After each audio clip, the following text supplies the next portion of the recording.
ఇప్పుడు మచిలీపట్నం నియోజకవర్గానికి సంబంధించిన సర్వే రిపోర్ట్ను మీ ముందు ఉంచుతాను. కృష్ణా జిల్లా మచిలీపట్నం అసెంబ్లీ నియోజకవర్గంలో గత అసెంబ్లీ ఎన్నికల్లో టీడీపీ నుంచి కొల్లు రవీంద్ర, వైసీపీ నుంచి పేర్ని నాని కుమారుడు పేర్ని కృష్ణమూర్తి పోటీ చేశారు. ఆ ఎన్నికల్లో కొల్లు రవీంద్ర 50,242 ఓట్ల మెజారిటీతో విజయాన్ని సొంతం చేసుకున్నారు. మరి కూటమి ప్రభుత్వం ఏడాదిన్నర పాలనపై ఈ నియోజకవర్గ ప్రజలు ఏమనుకుంటున్నారు? ఎమ్మెల్యే పనితీరుపై సంతృప్తిగా ఉన్నారా? సీఎం పనితీరుకి ఎటువంటి రేటింగ్ ఇచ్చారు? నారా లోకేష్, పవన్ కళ్యాణ్, జగన్ గురించి ఈ నియోజకవర్గ ప్రజలు ఏమనుకుంటున్నారు? ఓవరాల్గా కూటమి ప్రభుత్వంపై జనం మాటేంటి? బిగ్ టీవీ ఎక్స్క్లూజివ్ సర్వే రిపోర్ట్లో చూద్దాం. ఎన్నికల సమయంలో మచిలీపట్నం నియోజకవర్గ ప్రజలకు కొల్లు రవీంద్ర ఇచ్చిన హామీలేంటో ఒకసారి చూద్దాం. ఇవే కొల్లు రవీంద్ర ఇచ్చిన హామీలు. పోర్ట్, ఫిషింగ్ హార్బర్ పనులు పూర్తి చేస్తాను అని చెప్పారు. అలాగే తాగునీటి సమస్య లేకుండా చేస్తాను, డ్రైనేజీ సమస్యను రూపుమాపుతాను అంటూ హామీ ఇచ్చారు. పోర్టు అనుబంధ పరిశ్రమలను నియోజకవర్గానికి తీసుకొస్తాను, దాని ద్వారా ఉపాధి అవకాశాలు, ఉద్యోగ అవకాశాలు పెంచుతామంటూ హామీ ఇచ్చారు. అలాగే నియోజకవర్గంలో ఇల్లు లేని ప్రతి ఒక్కరికి, అర్హులైన వారందరికీ ఇల్లు కట్టించిస్తాము, ఇల్లు మంజూరు చేస్తాము అంటూ హామీలు ఇచ్చారు. మరి ఇప్పటికీ నియోజకవర్గంలో ఉన్న సమస్యలు ఏంటో ఒకసారి చూద్దాం. ఇవే ఇప్పటికీ నియోజకవర్గంలో కనిపిస్తున్న సమస్యలు. రోడ్లు, డ్రైనేజీల సమస్య చాలా తీవ్రంగా ఉంది. రోడ్లు గుంతలు పడిపోయి ఉన్నాయి, డ్రైనేజీలు పొంగి రోడ్లపైకి వస్తూ ఉన్నాయి. అలాగే మచిలీపట్నం హాస్పిటల్లో మౌలిక వసతుల కొరత చాలా ఎక్కువగా ఉంది. సిటీ స్కాన్, ఎక్స్రే మెషిన్లు అక్కడ లేకపోవడం ఒక ప్రధాన సమస్య. ఈ స్కాన్కి కానీ ఎక్స్రేకి కానీ బయటికి వెళ్లాల్సిన పరిస్థితులు వస్తున్నాయని చెప్తున్నారు. ఇక ఎంఎస్ఎంఈ పార్క్ ఏర్పాటులో చాలా జాప్యం జరుగుతుంది. ఇవి ప్రధానంగా నియోజకవర్గంలో ఉన్న సమస్యలు. మరి ఎమ్మెల్యే పనితీరుపై జనం ఏమనుకుంటున్నారో చూద్దాం. ముందుగా పాజిటివ్గా ఉన్న అంశాలేంటి, నెగిటివ్గా ఉన్న అంశాలేంటి చూద్దాం. ముందుగా పాజిటివ్గా ఉన్న అంశాల గురించి మాట్లాడదాం. సీసీ రోడ్లు, డ్రైనేజీల నిర్మాణం చేపడుతూ ఉండటం ఒక ప్లస్ పాయింట్. అలాగే బందర్ పోర్టు పనులు మేఘాకు అప్పగించారు. 2026 చివరి నాటికి పనులు పూర్తి చేసేలా టార్గెట్ పెట్టుకున్నారు. మంగినపూడి బీచ్ను టూరిజం సెంట్రిక్గా మార్చే ప్లాన్ చేస్తున్నారు. డంపింగ్ యార్డ్ సమస్యకు మోక్షం కలిగిస్తున్నారు. ఇవన్నీ పాజిటివ్గా ఉన్న అంశాలు. మరి నెగిటివ్గా ఉన్న అంశాలు ఏంటి? నెగిటివ్గా ఉన్న అంశాలు కూడా కనబడుతున్నాయి బిగ్ టీవీ స్క్రీన్ పైన. అనుకున్న స్థాయిలో హామీలు నెరవేర్చలేకపోతున్నారు అనే మాటలు వినిపిస్తున్నాయి. సమస్యల పరిష్కారంలో చాలా జాప్యం జరుగుతోందని అంటున్నారు. కార్యకర్తల పట్టింపు లేదు అనే అభిప్రాయం వ్యక్తమవుతూ ఉంది. మంత్రి కావడంతో అంతంత మాత్రంగానే అందుబాటులో ఉంటున్నారు అనే చర్చ జరుగుతూ ఉంది. మరి తమ ఎమ్మెల్యేకు మచిలీపట్నం నియోజకవర్గ ప్రజలు ఎన్ని మార్క్స్ ఇస్తున్నారో చూద్దాం. చాలా బాగుంది అని 15% మంది జనం చెప్తున్నారు.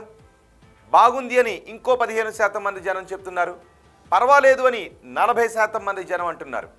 బాగా లేదు అని 17.5% మంది జనం చెప్తుంటే అస్సలు బాగా లేదు అని 12.5% మంది జనం చెప్తున్నారు. అంటే 30% మంది ప్రజలు అసంతృప్తిని వ్యక్తం చేస్తున్నారు. 70% మంది ప్రజలు సంతృప్తిని వ్యక్తం చేస్తున్నారు. ఇక ముఖ్యమంత్రి చంద్రబాబు నాయుడు పనితీరు గురించి ఈ నియోజకవర్గ ప్రజలు ఎన్ని మార్క్స్ ఇస్తున్నారో చూద్దాం. చాలా బాగుందని 10% మంది జనం చెప్తుంటే బాగుంది అని 17.5% మంది జనం అంటున్నారు. పర్వాలేదు అని 40% మంది జనం చెప్తున్నారు. బాగా లేదు అని 17.5% మంది జనం చెప్తుంటే అస్సలు బాగా లేదు అని 15% మంది జనం చెప్తున్నారు. అంటే దగ్గరగా 32% మంది ప్రజలు అసంతృప్తిని వ్యక్తం చేస్తూ ఉంటే మిగిలిన ప్రజలు సంతృప్తిని వ్యక్తం చేస్తూ ఉన్నారు. ఇక ఓవరాల్గా ప్రభుత్వ పనితీరుకి ఎన్ని మార్క్స్ ఇస్తున్నారో చూద్దాం. చాలా బాగుందని 10% మంది అంటున్నారు. బాగుంది అని 17.5% మంది చెప్తున్నారు. పర్వాలేదు అని 37.5% మంది జనం అంటుంటే బాగా లేదు అని 20% మంది జనం చెప్తున్నారు. అస్సలు బాగా లేదు అని 15% మంది జనం చెప్తున్నారు. అంటే 35% మంది ప్రజలు అసంతృప్తిని వ్యక్తం చేస్తూ ఉంటే 65% మంది ప్రజలు సంతృప్తిని వ్యక్తం చేస్తున్నారు. ఇక జగన్ పనితీరుకు ఈ నియోజకవర్గ ప్రజలు ఎన్ని మార్క్స్ ఇస్తున్నారో చూద్దాం. చాలా బాగుందని 15% మంది అంటున్నారు. బాగుంది అని 17.5% మంది జనం చెప్తున్నారు. పర్వాలేదు అని 42.5% మంది జనం చెప్తున్నారు. బాగా లేదు అని 15% మంది జనం చెప్తుంటే అస్సలు బాగా లేదు అని 10% మంది జనం చెప్తున్నారు. ఇక ఉప ముఖ్యమంత్రి పవన్ కళ్యాణ్ పనితీరుకు ఎన్ని మార్క్స్ చేస్తున్నారో చూద్దాం. చాలా బాగుందని 20% మంది జనం చెప్తున్నారు. బాగుంది అని 22.5% మంది జనం అంటున్నారు. పర్వాలేదు అని 32.5% మంది జనం చెప్తుంటే బాగా లేదు అని 17.5% మంది జనం చెప్తున్నారు. అస్సలు బాగా లేదు అని 7.5% మంది జనం చెప్తున్నారు. మంత్రి నారా లోకేష్ పనితీరుకు మచిలీపట్నం నియోజకవర్గ ప్రజలు ఎన్ని మార్క్స్ చేస్తున్నారో చూద్దాం. చాలా బాగుందని 20% మంది జనం చెప్తుంటే బాగుంది అని ఇంకో 20% మంది జనం అంటున్నారు. పర్వాలేదు అని చెబుతున్న వారి సంఖ్య 35%గా ఉంది. బాగాలేదు అని 15% మంది జనం చెప్తుంటే అస్సలు బాగాలేదు అని 10% మంది జనం చెప్తున్నారు.